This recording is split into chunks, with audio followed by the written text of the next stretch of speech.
Hey, Corky here. Um, I love going on road trips when everybody else is at work, and especially like doing guitar videos on Monday mornings when I used to have to be in a factory. Okay, so here we go on some thirds. Now, I'm using that term because I learned it from my son in law, Matthew, who is a music producer, guitarist, and he's way up on all the techniques and styles of the day, and he knows all the numbers. But as I said in my disclaimer, and I want to continue to use this, don't be too hard on me about my terms and what I say. Watch my fingers because this stuff you can learn it many different ways. But I'm glad you're here working with me because I'm glad to have you watching the video. Okay. Third, just talk about how is an approach. What's an approach? We can talk about these thirds. All right. Number one is you can do walk ups and walk downs, and that's all I'm going to do right now. There's obviously different functions for these things. You might call them double stops because they're two notes at a time. I first heard these, obviously, Blackbird by the Beatles, which I'm told Paul McCartney learned this particular thing from Donovan, the singer. You need to check him out as an old folkie from New York in the Greenwich Village, and he moved right along with the Beatles. If you listen to oldies radio, Donovan got a lot of songs on there. So supposedly Donovan taught Paul McCartney this little riff, and Paul used it to compose Blackbird. Now, most of you, when you play acoustic guitar, you've tried to play Blackbird. You know, like the okay. And that's all I'm going to show you in Blackbird today is it uses a third. So because Blackbird's that, let's start in the walk up from G to C. So what I'm pressing is I'm pressing my low E down on the third fret, and I'm playing my B string open, two notes. And one skill that's real important in guitar playing is learning for your fingers to move not totally independent each one. There's a time for that, but learn to move proportionately or in parallel. So this one is this note and then this B string. That's the G, okay? That's the first thing you hit. You hit those two at the same time. The low E string on the third fret, and then the B string open.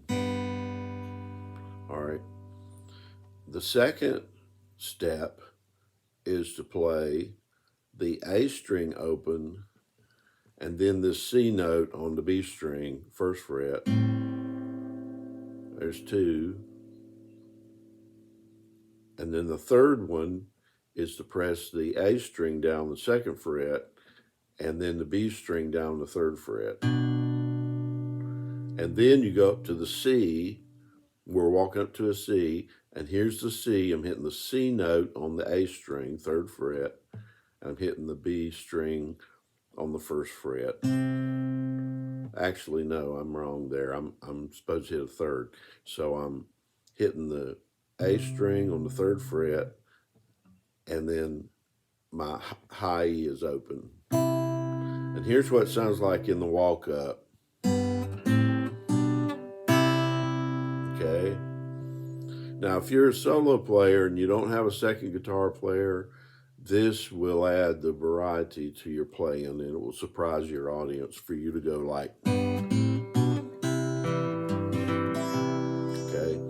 So it's a walk up. That's what that is. It's a tonic note, G, and then it's third, which is a B. Then this. You see that? Now, you've all heard Paul Simon do that because he uses these things all the time. He was the one that probably could learn more of these from because he used them all the time. So it's a walk up from G to C. Okay, now we're going to walk up to A. We're going to go from E to A. And the way you do this one is you got your tonic note, low E, and then you got on the G string, first fret. Okay, and that is the E, and then it's third. And then I'm going to do this. I'm going to walk to that right there, so you can see that.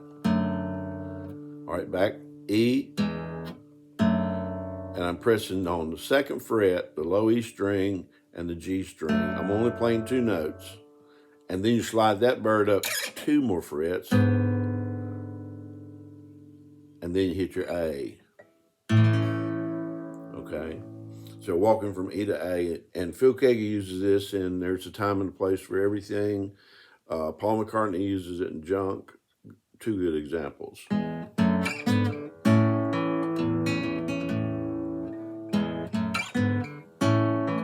Okay, moving right along, going from a walk up from A to D, okay?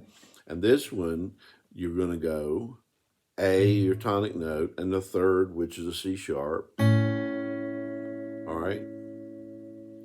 And then the second thing you're gonna do is you're gonna play your A string on the second fret, and then your B string on the third, like that.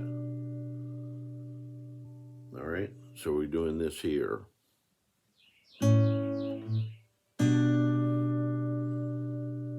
All right.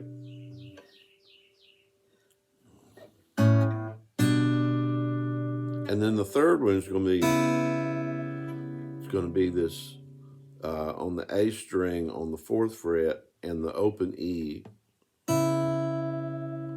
And then we're in D, which is a D note, and then it's third, which is F sharp. Listen to this one. And that really sounds good. And if you want, you can walk these up or you can walk them down. I wrote a whole song from that. And that's what these exercises will do for you. It will inspire you with songs and things. And then if you write a song, well, it's eternal. You can smash a sculpture, you can burn a painting, you can wreck a car, you do anything, but you cannot kill a song. If you write a song, it lives forever, as long as somebody can sing it. Okay.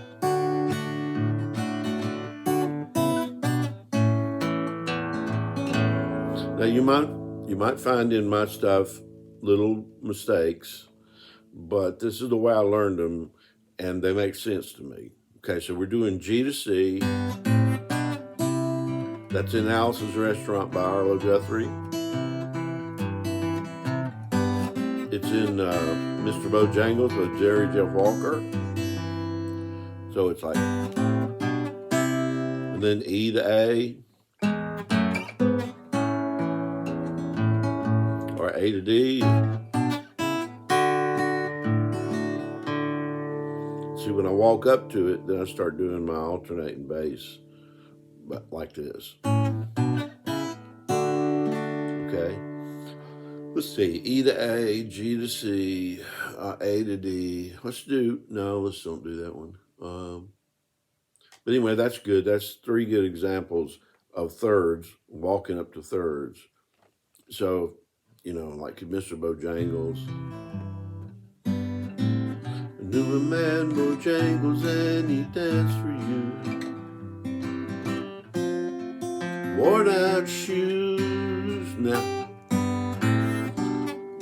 there you go. All right, there you go, some thirds, trying to make them short.